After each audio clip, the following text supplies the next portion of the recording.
형제들아, 때와 시기에 관하여는 너희에게 쓸 것이 없음은 주의 날이 밤에 도적같이 이를 줄을 너희 자신이 자세히 알미라.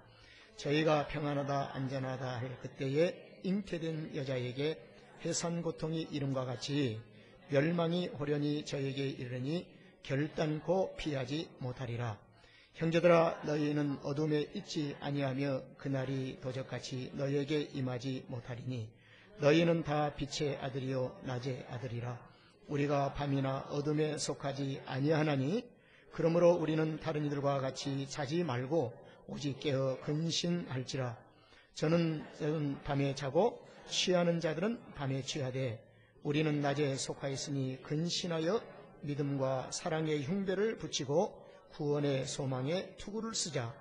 하나님이 우리를 세우시면 노하심에 이르게 하심이 아니요 오직 우리 주 예수 그리스도로 말미암아 구원을 얻게 하신 것이라.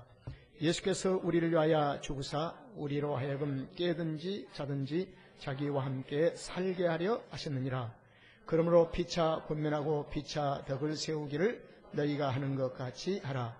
형제들아, 우리가 너희에게 구하노니 너희 가운데서 수고하고 주 안에서 너희를 다스리며 권하는 자들을 너희가 알고 저의 역사로 말미암아 사랑 안에서 가장 귀히 여기며 너희끼리 화목하라.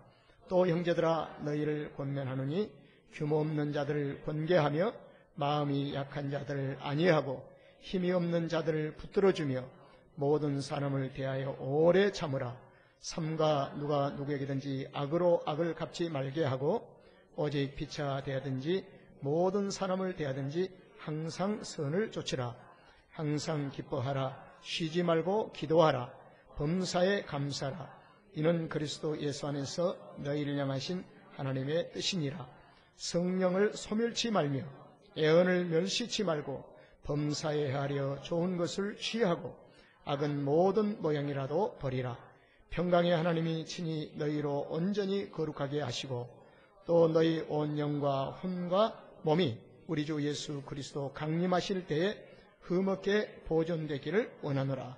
너희를 부르신 이는 미쁘시니 그가 또한 이루시리라. 형제들아, 우리를 위하여 기도하라. 거룩하게 입맞춤으로 모든 형제에게 문안하라. 내가 주를 힘입어 너희를 명하노니 모든 형제에게 이 편지를 읽어 들리라. 우리 주 예수 그리스도의 은혜가 너희에게 있을지어다. 아멘. 아주 말씀을 너무 잘 읽으셨습니다. 오늘 3월 첫 주를 시작하면서 그러므로 거룩하게 입맞춤으로, 영어 성경에는 with a holy kiss, 아주 거룩한 입을 맞춰라.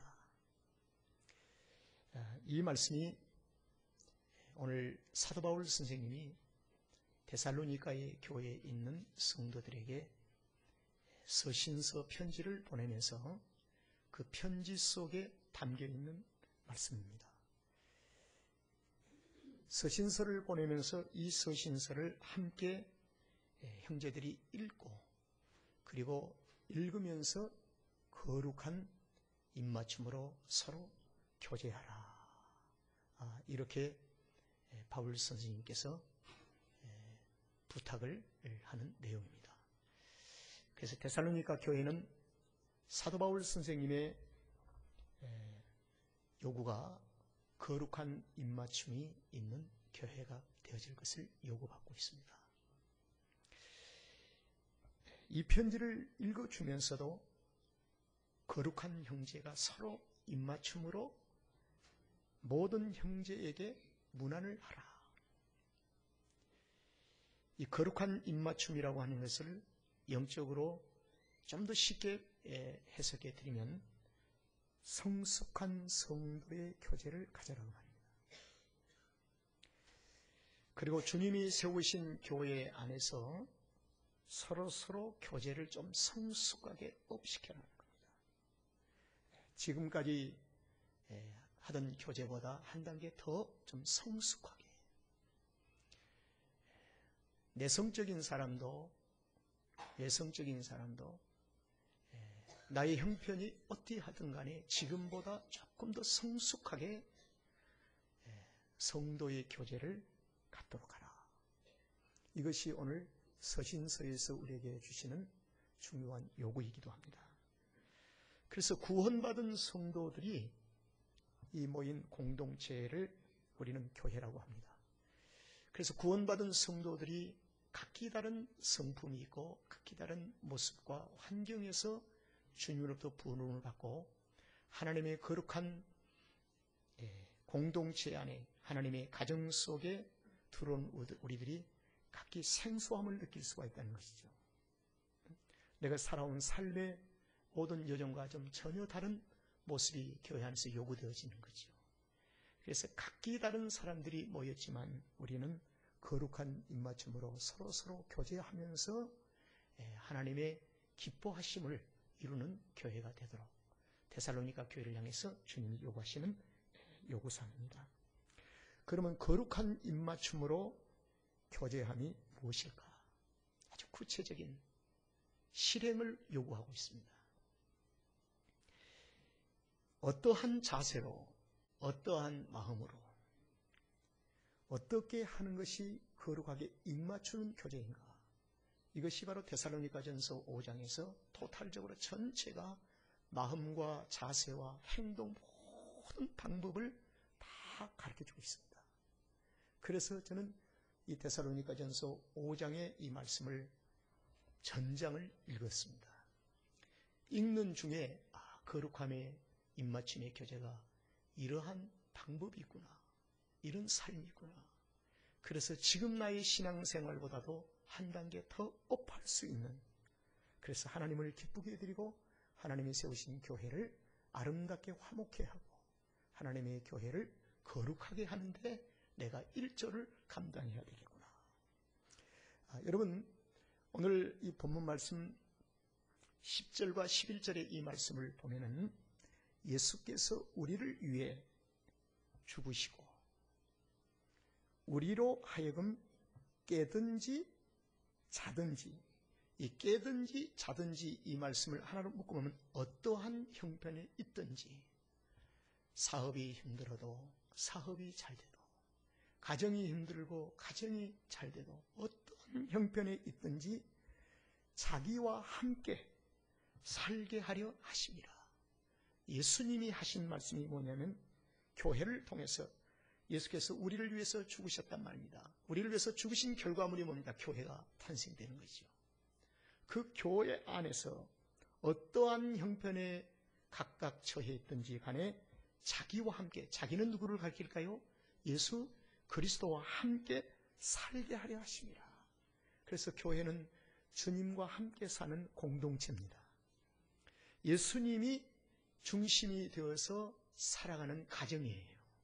그래서 예수님이 우리와 함께 살게 하십니다. 그러므로 피차 권면하고 피차 덕을 세우기를 너희가 하는 것 같이 하라. 여기 피차 권면이라는 이 말씀이 무슨 말이냐 하면요, 권면한다.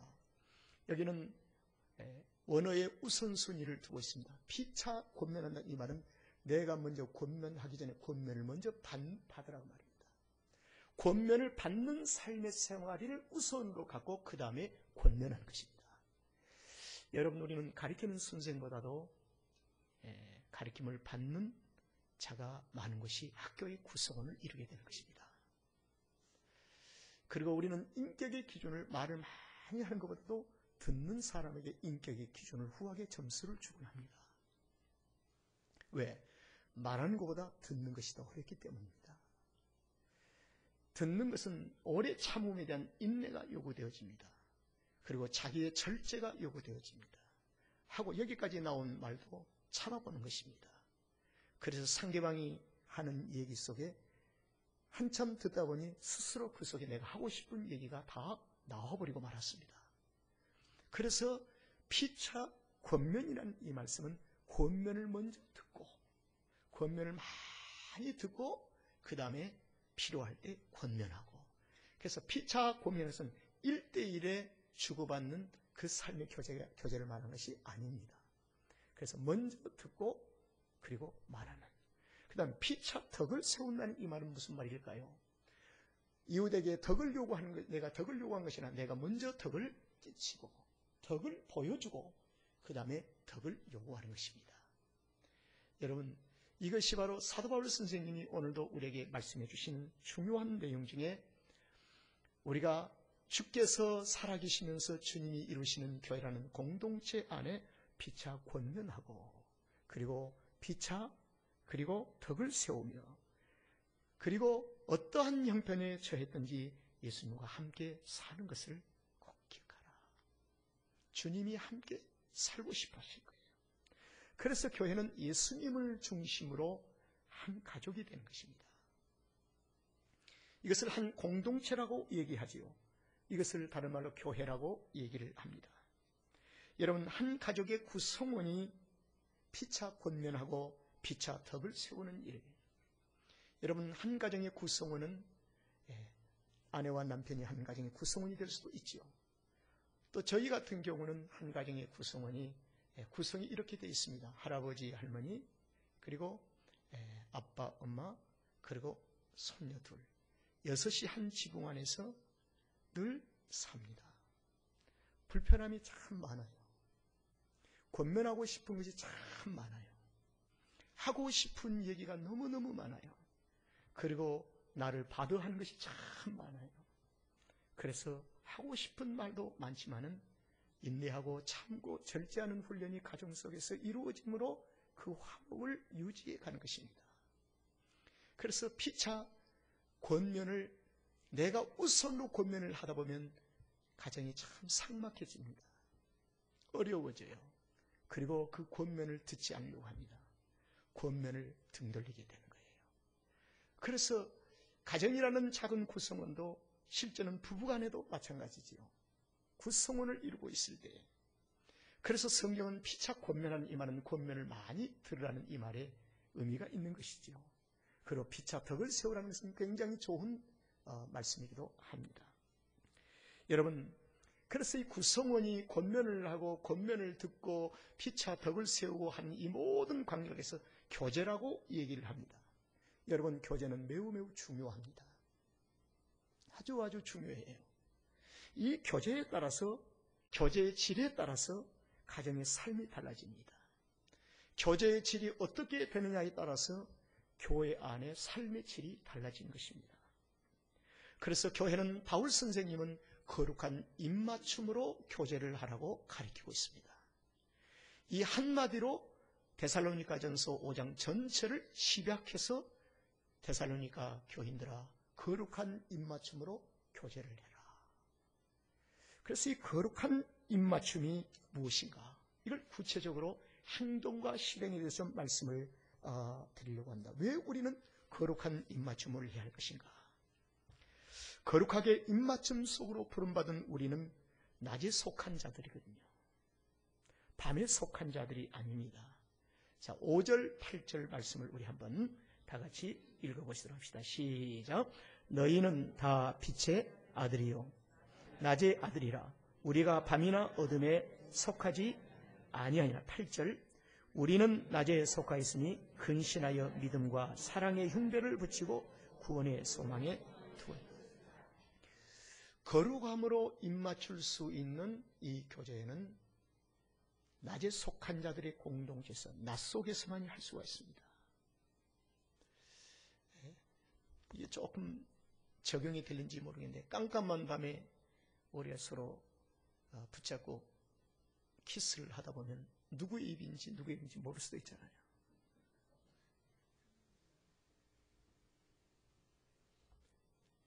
우리는 낮에 속한 자들이잖아요.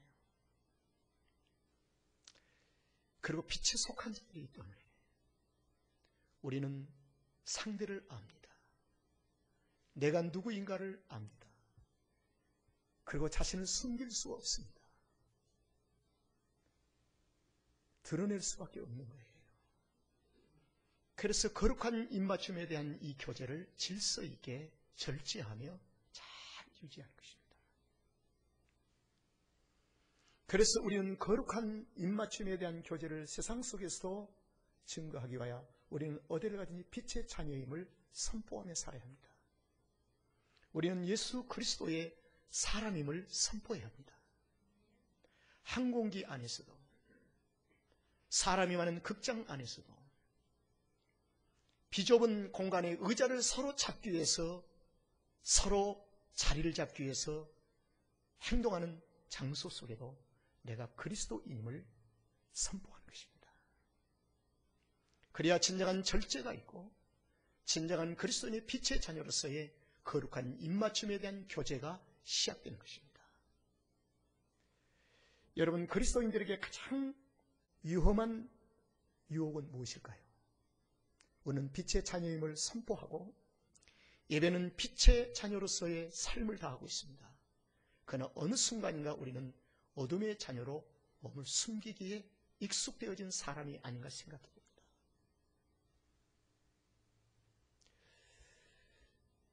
예수 그리스도에게는 밤이 있을 수 있는가요?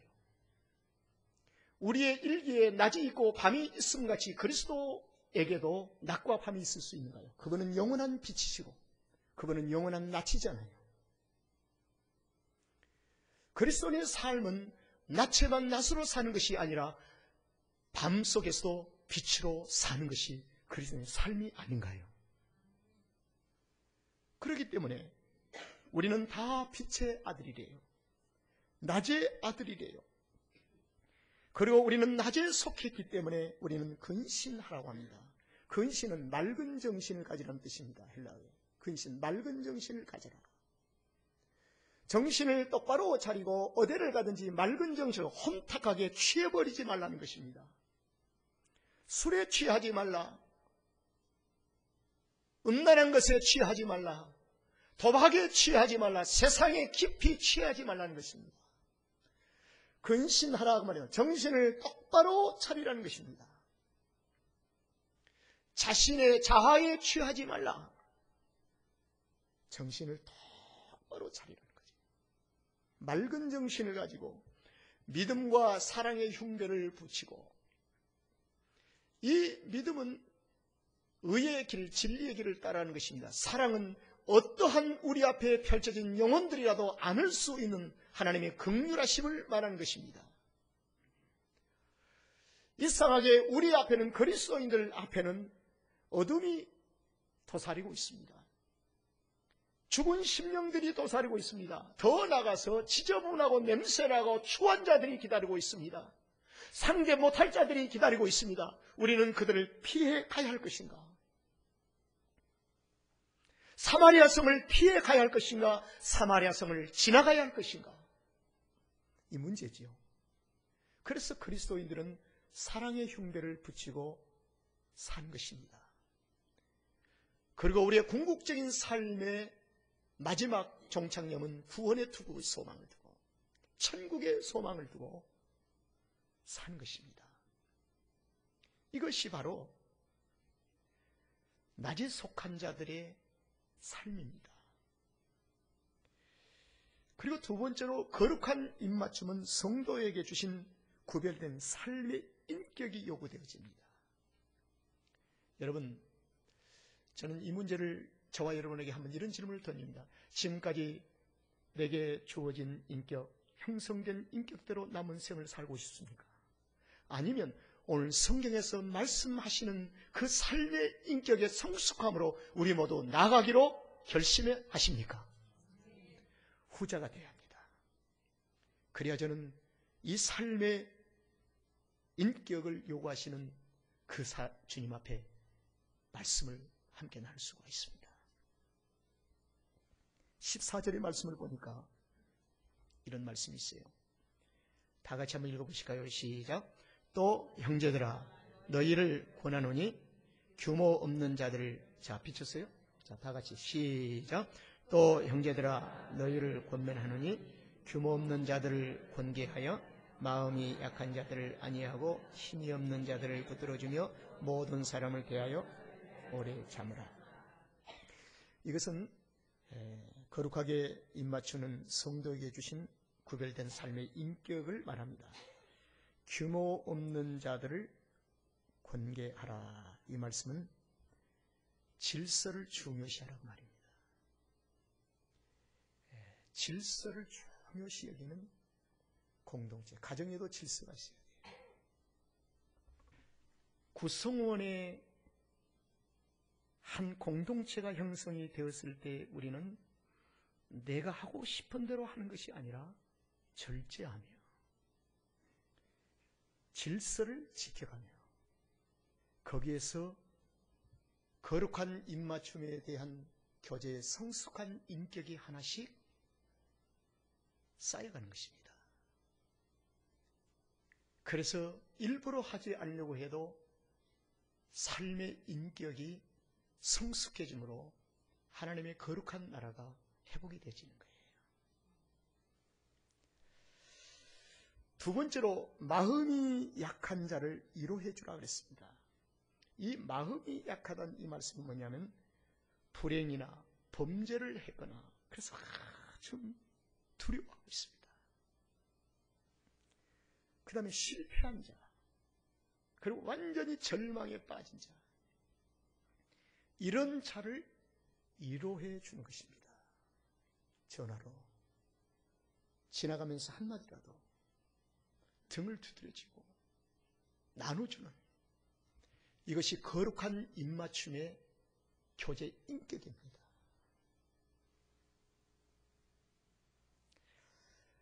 세 번째로 힘이 없는 자. 힘이 없다는 이 말씀은 무슨 말이냐면 영과 육이 약해진 자, 그 다음에 홀로 서지 못한 자를 붙들어 주라고 했습니다. 홀로 설 수 없는 자들을 붙들어 주는 것입니다. 그리고 모든 사람에 대해서 오래 참으라는 것입니다. 이 모든 사람은 누구를 가리킵니까? 믿지 않는 사람과 박해하는 자, 나를 핍박하는 자, 나를 멸시하는 자, 나를 질투하는 자, 있는 모든 자들에서 오래 참으라는 것입니다. 이것이 거룩한 입맞춤의 교제의 성숙한 삶의 인격입니다. 오늘 사도 바울 선생님이 요구하는 교회를 향한 너희들은 거룩한 입맞춤으로 서로 교제하라 하는 것이 무슨 의미입니까? 어쩌면 오늘날 이 시대의 교회는 거룩한 입맞춤의 교제가 멈춰버리고 말았지 않는가 하는 생각입니다. 오늘날 이 시대의 성도들의 인격이 멈춰버리고 말았지 않는가. 적당한 시기가 되면은 인격의 은퇴를 선언해버리고 맙니다. 적당한 시기가 되면 인격의 완성이라고 생각함으로 종교를 고해버리고 맙니다. 에베소서의 말씀에 장성한 분량에 이르기까지 주의 나라에 가는 그날까지 계속해서 우리가 자라날 인격을 한순간에 멈춰버리고 말았습니다. 그렇기 때문에 마음이 약한 자, 힘이 없는 자, 박해하는 자, 멸시하는 자, 세상에 지저분한 냄새나는 자들이 예루살렘의 성에 들어오지 못하고 행각에 모여 있습니다. 누구도 찾아간 이가 없어도 주님은 찾아가셨습니다. 왜? 내가 존귀한 만큼 그 영혼도 주님에게는 귀한 영혼이기 때문에 그 주님이 찾아가신 거예요. 주님 왜 거기를 가십니까? 내가 이곳 가기 위해서 왔지 않느냐? 지금 의롭게 사는 우리에게만 머물러 있어야지요. 왜 그곳에 가십니까? 너도 과거에 그곳에 있었지 않느냐? 내가 그곳을 가지 않았다면 너도 그곳에 지금까지 있었을 것인데. 아, 그렇군요, 주님. 그래서 주님 앞에 회개하고 주님과 함께 동행의 삶을 선언하는 것입니다. 구별된 삶의 인격 중에 또 중요한 부분을 말씀드립니다. 15절 말씀부터 삼가 누가 누구에게 악으로 악을 갚지 말게 하고 오직 피차는 모든 사람을 대하니 항상 선을 쫓아라. 선은 하나님의 뜻을 쫓으라는 것이죠. 그 다음에 항상 기뻐하라. 쉬지 말고 기도하라. 그 다음에 범사에 감사하라. 여러분, 항상 선을 쫓고 항상 기뻐하며 쉬지 말고 기도하는 것은 나만을 위한 기도일까요? 열방을 위해서, 이웃을 위해서 기도하는 것이죠. 범사에 감사하는 것. 여러분, 목회자의 가장 어려운 문제 중에 하나가 있습니다. 그게 무엇이냐면은 조금 전까지 예를 들어서 집사람과 다툼이 있어요. 목회자도 부부간에 다툼이 있고 얼굴 붉힌 일들이 참 많지요. 속이 상해요. 영혼이 지금 속상해서 못 견디겠어요, 속사람이. 근데 예배를 마치고 밖에 섰는데 나의 속에 있는 것을 그대로 표현할 수는 없잖아요. 웃어주는 것입니다. 이것은 덕이라는 차원으로 올라가는 것입니다. 나의 마음에 있는 것을 그대로 표현하며 사는 것이 거룩한 입맞춤의 교제가 아니라는 것이지요. 때로는 힘들고 어려울 때가 있어요. 기분 나쁠 때가 있어요. 속상할 때가 있어요. 일그러진 자화상이 있을 때가 있습니다. 그때 목회자는 밖에 나가서 성도와 악수를 하면서 얼굴을 웃어주는 것입니다. 참 고역입니다. 힘들고 어려운 게 목회 중에 가장 힘든 거예요. 그게. 그리고 뒤돌아서서는 나의 이중적인 베이스를 스스로 점검하면서 너무나 자신이 한심함을 얘기합니다. 내가 이렇게 실패의 사람인가? 내가 이렇게만 살아야 하는가? 그럼에도 불구하고 이러한 삶의 생활이 종종 반복되어짐을 부인할 수가 없습니다. 왜 그럴까요? 피차 덕을 위해서. 덕을 세우기 위하여 나의 있는 이 모습을 그대로 성도들에게 표현한다면, 기분 나쁜 대로 인사도 하지 아니하고 기분 나쁜 얼굴을 등 돌려버리고 만다면 거룩한 입맞춤의 교제가 깨져버리고 만 것입니다. 그래서 우리는 종종 덕을 위해서 삶의 인격이 요구되어질 때가 있습니다. 늘 위선으로 하라는 말은 의미는 아니죠. 덕을 위하여. 범사에 감사하라. 항상 선을 쫓아라. 항상 기뻐하라.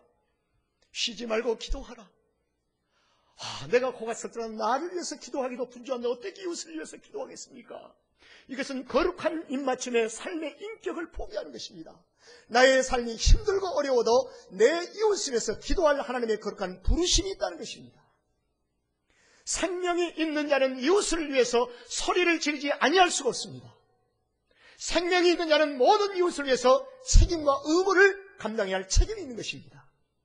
아무리 힘들고 어려도. 그래서 초대교회 성도들은 감옥에서도 기도했습니다. 빌립보 감옥의 깊은 곳에서도 빌립보 성도들을 위해서, 그리고 데살로니가 성도를 위해서 기도한 것입니다. 이것은 무엇을 우리에게 가르치고 있습니까? 내 현재 수준에 맞게끔 사는 것이 아니라 덕을 위해 살라는 것입니다. 그래야 신앙생활의 인격이 성숙했다는 것입니다. 19절의 말씀에 보면 성령을 소멸치 말고 예언을 멸시치 말라. 이 말이 무슨 말인고 하니요, 성령을 소멸치 말은 성령의 역사와 예언을 멸시하면 예언의 역사를 중단시키지 말라는 것입니다. 여러분, 욥의 인생 속에 성령의 역사가 시작이 됐습니다. 사탄이가 욥을 공격합니다. 궁극적으로 하나님의 뜻을 이루기 위해 하나님의 거룩한 목표를 이루시기 위해서 욥에게 주어진 고난은 하나님의 허용되어진 고난이었습니다. 욥의 궁극적인 삶은 그리스도를 위해서 고난을 당한 것입니다. 장차 오실 예수 그리스도의 참모습을 우리에게 보여준 것입니다. 그는 욥기서 그래서 1장은 기자를 통해서 욥은 의로운, 당대의 의로운, 동방의 의로 선포를 한 것입니다. 그가 당대의 모든 사람에 비해서 의롭게 살았던 사람이라는 거죠. 그런데 그의 고난이 찾아왔습니다. 자, 이것을 바꿔서 정하면 성령의 역사가 시작이 됐습니다. 욥기서 42장의 위대한 하나님의 거룩한 축복의 장소로 정상을 향해서 이것이 한 성령의 거룩한 대장정이 시작이 됐다는 것입니다. 그런데 욥의 아내와 욥의 친구가 정죄를 합니다. 이 차라리 죽어라. 네 숨겨놓은 죄가 있지 않는가? 회개하라. 성령의 역사를 멈추게 소멸시켜버리고 만 것입니다. 예언을 멸시한 것이죠. 하나님이 주시고자 하는 놀라운 축복의 욥의 생애를 통해서 주는 이 놀라운 축복의 정상을 가고자 하는 성령의 역사가 있고 예언의 거룩한 역사가 있는데 이것을 멸시하고 성령을 소멸시하는 것입니다. 그래서 한 성도에게 일어난 모든 삶을 우리는 긴밀하게 그를 위해서 기도하며 하나님의 선하신 뜻과 하나님의 손길을 보고 우리는 기다리는 것입니다. 축복하는 것입니다.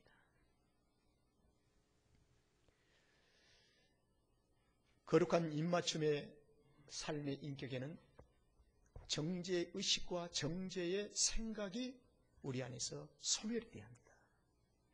하나님의 긍휼하심으로 우리 안에 채워질 때 진정한 행복한 가정이 될 수 있고 행복한 교회 공동체가 될 수 있는 것입니다.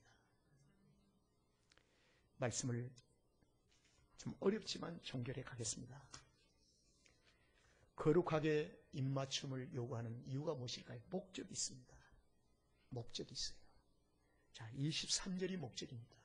자, 23절 우리 다 같이 시작. 평강의 하나님이 친히 너희로 온전히 거룩하게 하시고 또 너희 온 영과 혼과 몸이 우리 주 예수 그리스도 강림하실 때에 흠없게 보존되게 하시기 위하여 거룩한 입맞춤으로 교제하라는 것입니다. 목적이 나와 있어요. 우리를 온전히 거룩하게 하시기 위하여 절제 속에 성령의 역사를 따라가고 성령을 기쁘게 드리고 감사하며 기뻐하며 이 모든 성숙한 인격이 우리의 삶의 생활 속에서 행동으로 옮겨질 때 우리는 거룩해 가는 것입니다. 날수를 지킴으로 거룩한 것이 아니라 인격의 요구함을 지켜갈 때 우리는 거룩해 가는 것입니다. 온전히 거룩하게 하시고 너희 몸과 영과 혼과 몸이 우리 주 예수 그리스도 다시 오실 때에 흠없게 보존되기를 원하노라. 이런 목적이 우리에게 있습니다.